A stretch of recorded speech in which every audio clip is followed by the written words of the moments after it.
नमस्ते दोस्तों, स्वागत है आपका भक्ति सागर चैनल में। आज हम आपके लिए लेकर आए हैं कार्तिक मास की एक ऐसी कहानी जो आपके दिल को छू जाएगी और भक्ति के रंग में डुबो देगी। कार्तिक मास की हार्दिक शुभकामनाएं लेकर चलिए शुरू करते हैं इस पावन कहानी को सुनाने का सफर। एक गांव में एक ब्राह्मण और उनकी पत्नी ब्राह्मणी रहा करते थे। दोनों रोज 7 कोस दूर गंगा यमुना स्नान करने जाया करते थे, लेकिन इतनी लंबी यात्रा से ब्राह्मणी थक जाया करती थी। एक दिन थकान से परेशान होकर ब्राह्मणी ने ब्राह्मण से कहा, अगर हमारे कोई बेटा होता तो उसकी बहू हमारे लिए खाना बना देती, कपड़े धो देती और घर का सारा काम संभाल लेती।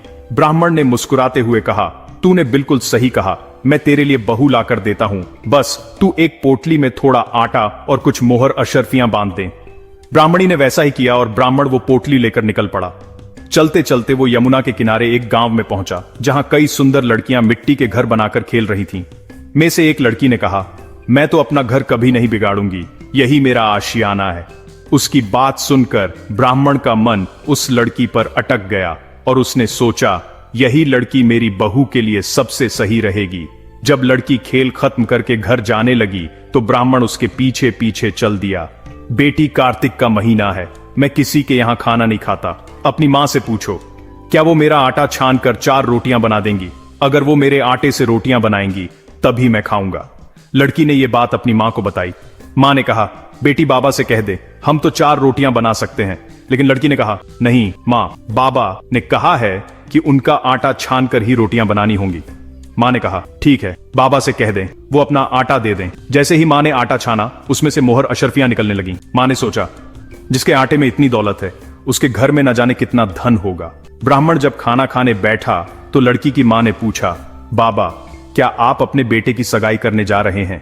ब्राह्मण ने कहा, मेरा बेटा तो काशी बनारस पढ़ने गया है, लेकिन अगर तुम कहो तो मैं तुम्हारी बेटी को ब्याह कर अपने साथ ले जाऊंगा। मां ने खुशी खुशी हामी भर दी और ब्राह्मण उस लड़की को ब्याह कर अपने घर ले आया। घर पहुंचते ही ब्राह्मण ने अपनी पत्नी को आवाज दी, रामू की मां, दरवाजा खोल देख, मैं तेरे लिए बहू लाया हूं। ब्राह्मणी ने अंदर से कहा, दुनिया तो ताने मारती ही थी, अब तू भी ताने मार रहा है। हमारे तो 7 जन्मों में कोई बेटा बेटी नहीं, तो बहू कहां से आएगी? ब्राह्मण ने कहा, अरे दरवाजा तो खोल। ब्राह्मणी ने दरवाजा खोला और सामने एक सुंदर बहू को देखकर हैरान रह गई। उसने बहू का आदर सत्कार किया और उसे घर में ले आई। अब जब ब्राह्मण और ब्राह्मणी स्नान करने जाते तो बहू घर का सारा काम संभाल लेती, खाना बनाती, कपड़े धोती और रात को उनके पैर भी दबाती। सास ने बहू को सीख दी कि चूल्हे की आग कभी बुझने मत देना और मटके का पानी कभी खत्म नहीं होना चाहिए। लेकिन एक दिन चूल्हा बुझ गया। बहू घबराकर पड़ोसन के पास गई और बोली, मुझे थोड़ी आग दे दो, मेरे सास ससुर सुबह से गए हैं, थके हारे आएंगे तो उनके लिए खाना बनाना है। पड़ोसन ने हंसते हुए कहा, अरे तू तो बावली है, इन दोनों ने तुझे पागल बना रखा है, इनका ना कोई बेटा है ना बेटी। बहू ने कहा, नहीं, आप ऐसा मत कहो, इनका बेटा तो काशी बनारस पढ़ने गया है।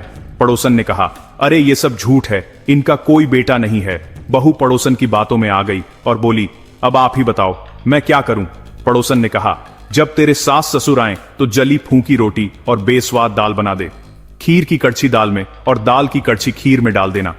बहू ने वैसा ही किया। जब सास ससुर आए तो उसने उनका आदर नहीं किया और जली रोटी परोस दी। सास ने पूछा, बहू, ये रोटी जली क्यों है और दाल इतनी बेस्वाद क्यों है? बहू ने तपाक से जवाब दिया, आज यही खाओ सासू जी, एक दिन ऐसा खाना खा लिया तो क्या बिगड़ जाएगा, मुझे तो जीवन भर अनूठी रहना है। सास ने कहा, लगता है बहू ने आज गलत सीख ली है। बहू फिर पड़ोसन के पास गई और बोली, अब आगे क्या करूं? पड़ोसन ने कहा, अपनी सास से 7 कोठों की चाबी मांग ले। अगले दिन जब सास ससुर जाने लगे तो बहू ने कहा, मुझे 7 कोठों की चाबी चाहिए। ससुर ने कहा, इसे चाबियां दे दो, आज नहीं तो कल देनी ही है। सास ने सारी चाबियां बहू को दे दी। सास ससुर के जाने के बाद बहू ने एक एक कोठा खोला। किसी में अन्न भरा था, किसी में धन, किसी में बर्तन, सभी में अटूट खजाना था। 7वें कोठे में महादेव, पार्वती, गणेश, लक्ष्मी, पीपल, पटवारी, कार्तिक के ठाकुर, राई, दामोदर, तुलसी जी, गंगा, यमुना और 36 करोड़ देवी देवता विराजमान थे। वहां एक लड़का चंदन की चौकी पर माला जप रहा था। आप कौन हैं?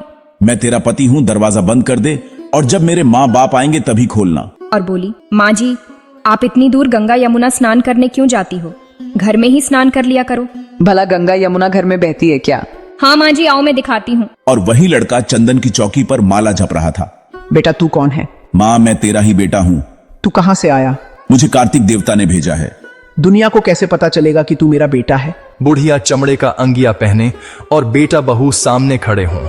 बुढ़िया की छाती से दूध की धार निकले, बेटे की दाढ़ी मूंछ भीगे और पवन पानी से जोड़ा बंध जाए। हे कार्तिक के ठाकुर, हे राई दामोदर, जैसे इस परिवार को बहू बेटा दिया वैसे सबको देना। दोस्तों, ये थी कार्तिक मास की एक अद्भुत कहानी। आपको ये कहानी कैसी लगी कमेंट करके जरूर बताएं और हमारे चैनल भक्ति सागर को सब्सक्राइब करना न भूलें। जय श्री राम, धन्यवाद।